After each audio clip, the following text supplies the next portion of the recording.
Hey guys, it's Squash from my messy ass room, and I'm a GoXLR user. I have been for quite a bit now. It has been my favorite piece of audio gear that I've owned, and I've been through quite a few different iterations of my audio setup. I've used the DBX 286S, I've used a Behringer interface, a Mackie mixer, all sorts of different things.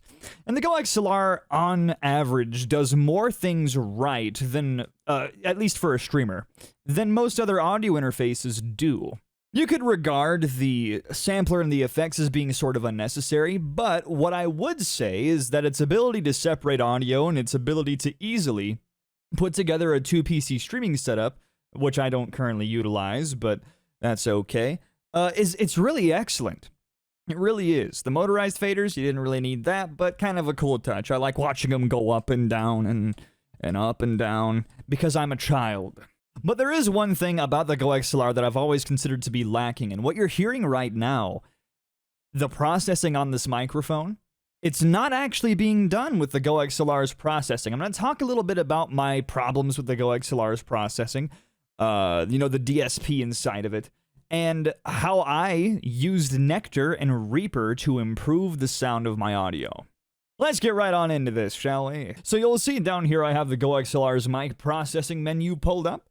And what you see, you've got your gate, equalizer, compressor, and De-Esser. All well and good, and I'm not gonna lie, for being included in the price of the GoXLR, it's really not that bad. And I think the vast majority of people are going to probably be just fine using that DSP and spending no extra money, because Izotope, or Izotope's Nectar software, isn't free. You can pick it up on sale for about $80, but it is more money to spend for an already expensive setup. This is depending on what mic you're running, it could be like this, $400, and then the GoXLR being $500. It's a lot of money to look at, and you might not be able to fit something like this into your budget. However, I find it very much worth it. Let's have a look at the GoXLR's DSP here. So you'll notice that I'm actually using the gate in the GoXLR, and I'll talk about why I'm doing that in a little bit. We're very lightly utilizing the GoXLR's gate here.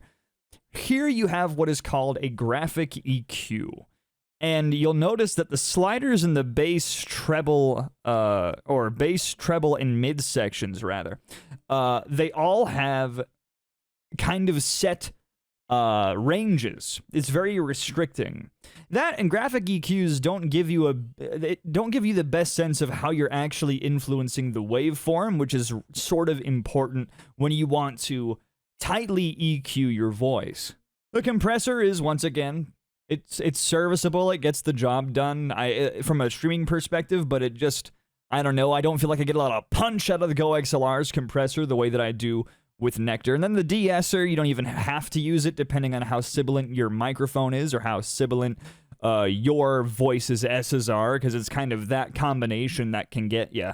But overall, it's a very much okay DSP. It's I would put it above the DBX 286S. Oh, and another thing about this and the DBX, you cannot change the order of operations. Now, my personal taste luckily meshes in with this, in that I'm a really big fan of putting the equalizer before the compressor. That's how I've always been. But some of you won't be, and the inability to switch around the order of operations of your processing could be a deal breaker for some of you as far as using the GoXLR's built-in processing. So let's go ahead and have a look at Nectar from Izotope. And to do that, you're going to need a digital audio, holy shit, I can't speak, a digital audio workstation. And I use Reaper. I'd recommend it to anybody. It's a very easy software to use, and I think you'd all benefit from it, generally speaking. So let's go ahead and have a look at my Reaper preferences here. And this is very important because Reaper and the GoXLR integrate really well because the GoXLR creates these virtual audio cables. And if you've used the GoXLR, you know about this already. The fact that you can route your chat, Discord, and your game through different places is exactly probably the best thing, in my opinion, about the GoXLR, because using voice meter and VB audio cables, while it's possible, is a headache by comparison. So you'll see here in Reaper, let me make this a little bit larger here, that the input device is the sample, so I have my microphone going to my sample in the GoXLR, and then the output device in Reaper is my game audio, because I actually have all of my desktop audio that isn't my music in my chat going through I believe it's the system audio to my GoXLR. So, because of that, I don't utilize the game channel that the GoXLR creates. And you'll notice that I also have the block size at 2 samples with a latency of 0 milliseconds. Now, I need to preface this is really important. It is not true 0. You'll know that if there's a little bit of latency when you're talking into a mic, you trip on your words a little bit. It's almost impossible to speak. The latency is so low with these settings, I can't really tell when I'm talking. When you're singing, different story. It's sometimes more difficult to stay in rhythm depending on how good your sense of rhythm is. So keep that in mind. But those are my settings for Reaper. And now I'll go ahead and show you my settings for the GoXLR really quick and how they kind of integrate. So you'll remember that I had my output device set to my game audio. So on the GoXLR, we're going to hop over to the routing tab, and you'll see that my microphone is not going out to my headphones. It's only going out to the sampler and the line out, but I don't use the line out, so it's not horribly relevant at the moment. So the sampler is going into into Reaper.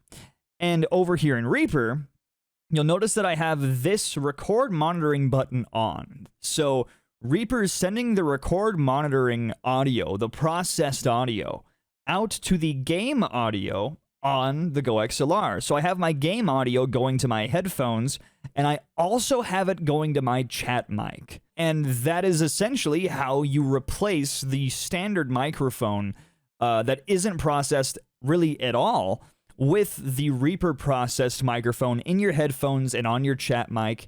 And if you wanted to throw it into the broadcast stream mix, you could do that depending on which channel you use or which channel you send your microphone to in OBS. So I guess I need to touch on this. I use the gate on here to deaden the audio a little bit. The gate doesn't really completely harshly cut off audio, but when it's not, when I'm not activating it with my speaking, it really lowers the volume of background noise, which I happen to have a bit of.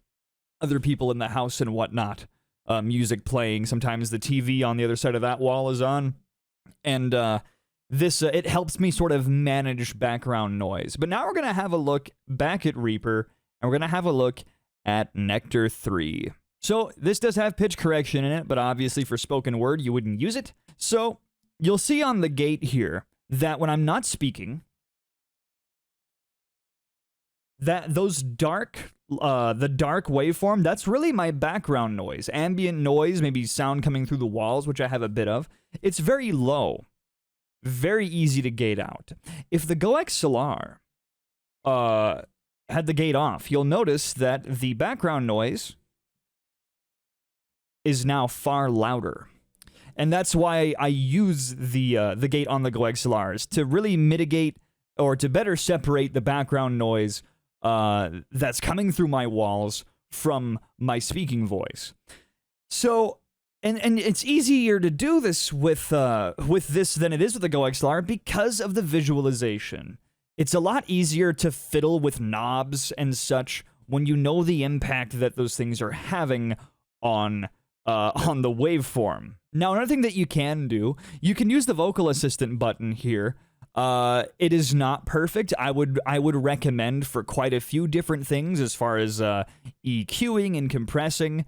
Maybe use the vocal assistant, but do not like you hit the vocal assistant button, you hit the assist button, and it'll ask you if you're doing dialogue. Modern and vintage is mainly referring to music, and then how intense you want the processing to be. Even on light mode, I found the processing to be a little bit too much. So it's a good starting point. Don't leave it there. Fiddle around, use your ears a bit, and make sure you're using a good pair of headphones, because if you're using some fucking Turtle Beach shit, you're not going to get the best idea of what your voice is actually sounding like. And if you've invested $1,000 into an audio setup, probably need to get some headphones that are right for the job. Now, as far as your EQ is concerned, EQ1, you can see that I have all of these little spots notched out. That's because I used the vocal assistant at first, and it notched out a lot of these spots that are a little bit on the problematic side. And you will notice that one of them is moving. That is number 7 here, is moving when I speak. So, the reason why that's happening is because it's like a regular parametric EQ. You know, you set your frequency, your gain. There's all sorts of different things you can put in here, high shelves, low pass filters, but if you're here, I'm going to assume you know what those are. But you can see these are all notched out. Well, when you're dealing with lower parts of the voice, you see that these harmonics, which are these lumps at the bottom of the voice, they kind of move around quite a bit, and some of those harmonics are the reason why you get muddy mixes. So, you want that band to follow that harmonic, which is what it's doing, because I have it set to a dynamic frequency adjustment that is on the fly. You can also set different bands that you have in this EQ to dynamically adjust based off of the volume that frequency is dealing with, basically. But in my case, I use the frequency dynamic to follow that second harmonic. And if you move this up and down, you'll notice that now it's tied to the first harmonic, now it's tied to the second, and you could pull it up to the third. And I only recommend doing that on the lower parts of the voice where these lumps are very easily separated and very easily seen, you know. Because up here in the higher register, it's a mess. It's got that Guy Fieri hair. It's the frosted tips. It's a fucking mess up there. Now move on to the De-Esser. And by the way, this is the order of operations that was set by the vocal assistant. You can drag them, and that does affect the processing, by the way. Dragging the EQ will affect the way that the rest of the processing works if you change the order. De-Esser is very simple. Just use your ear. If you don't have an S problem, don't worry about using it. If your S's are harsh, wiggle that around a bit, set your threshold up and down. The further down that you set it, the more intense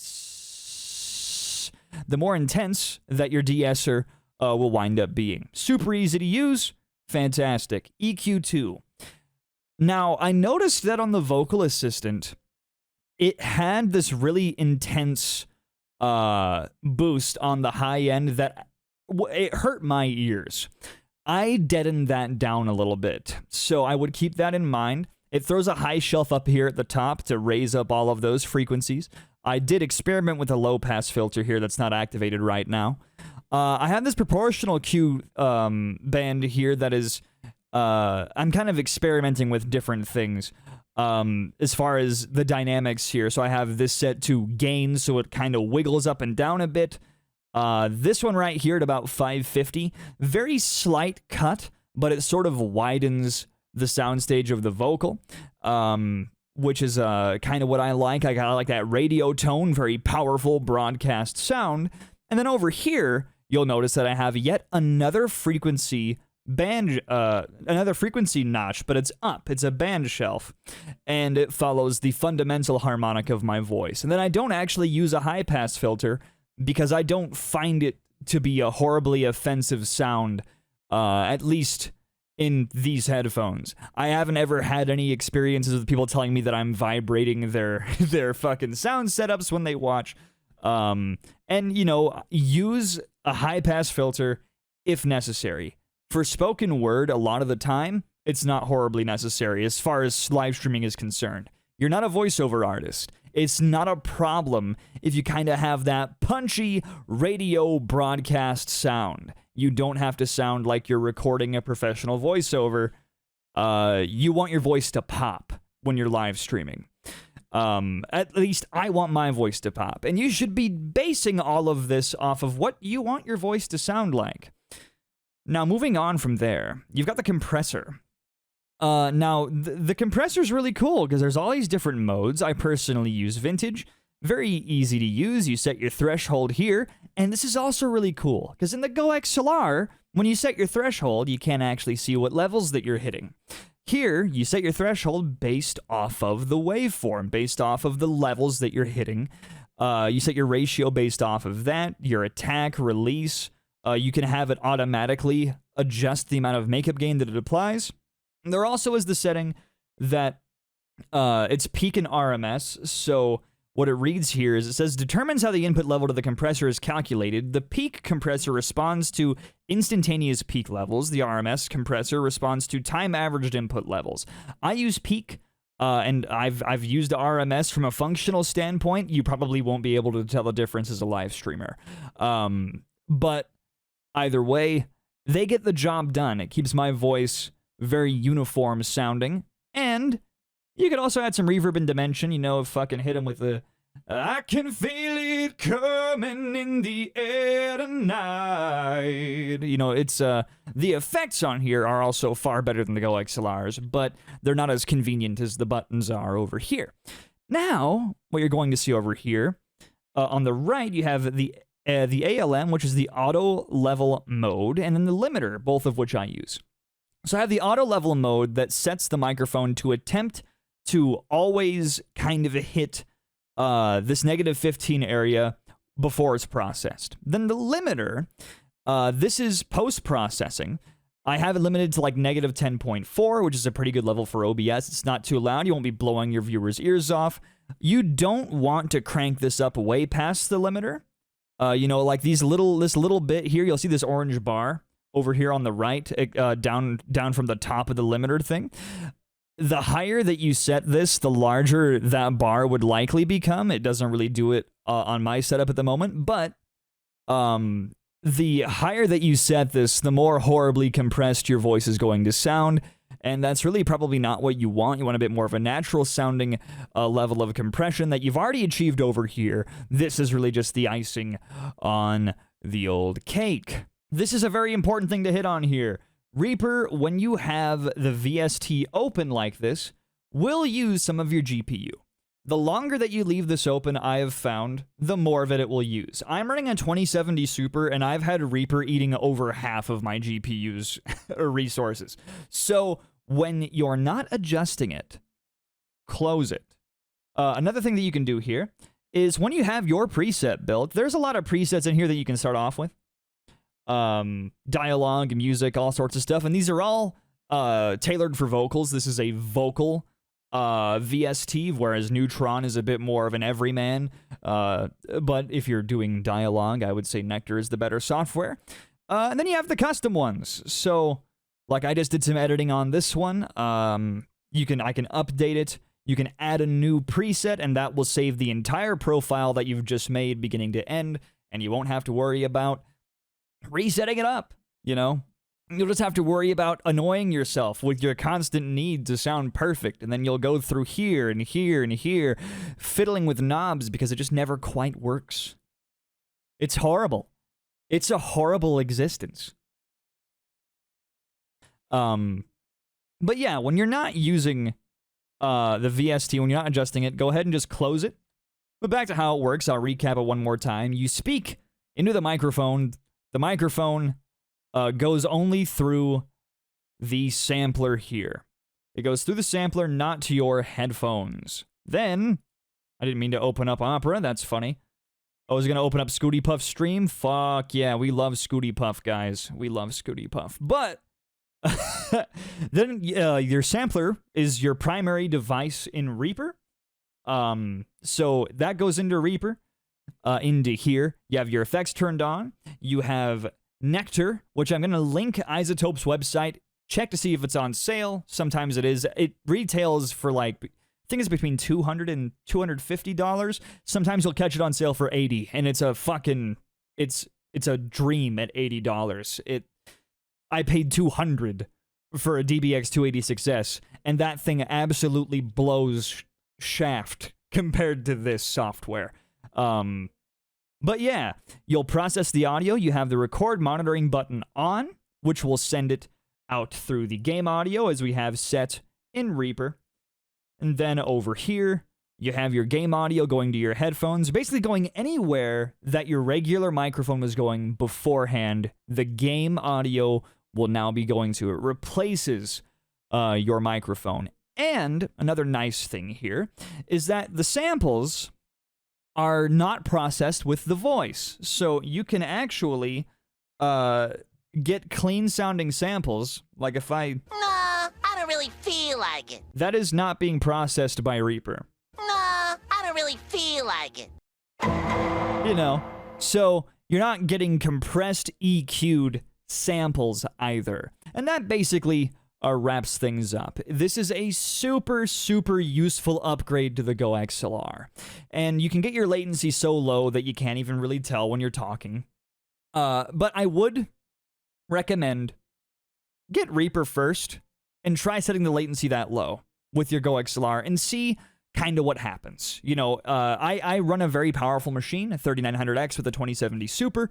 I don't know if that has an impact on my ability to run such a low latency, so I would test it on your machine before buying something like Nectar. But if it works, holy shit, you will not regret the purchase.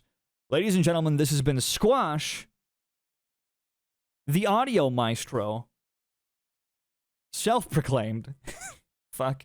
I live stream on Twitch sometimes. My schedule's a little bit wonky right now because I just got back to employment, but go ahead and follow me over there if you feel like it. Twitch.tv/thesquash. I get really baked sometimes, and we talk about random shit and sometimes game, and yeah, we just try to have a good time over there. If I see you there, then I'll see you later. If I don't see you there, then I'll see you never. Love you guys.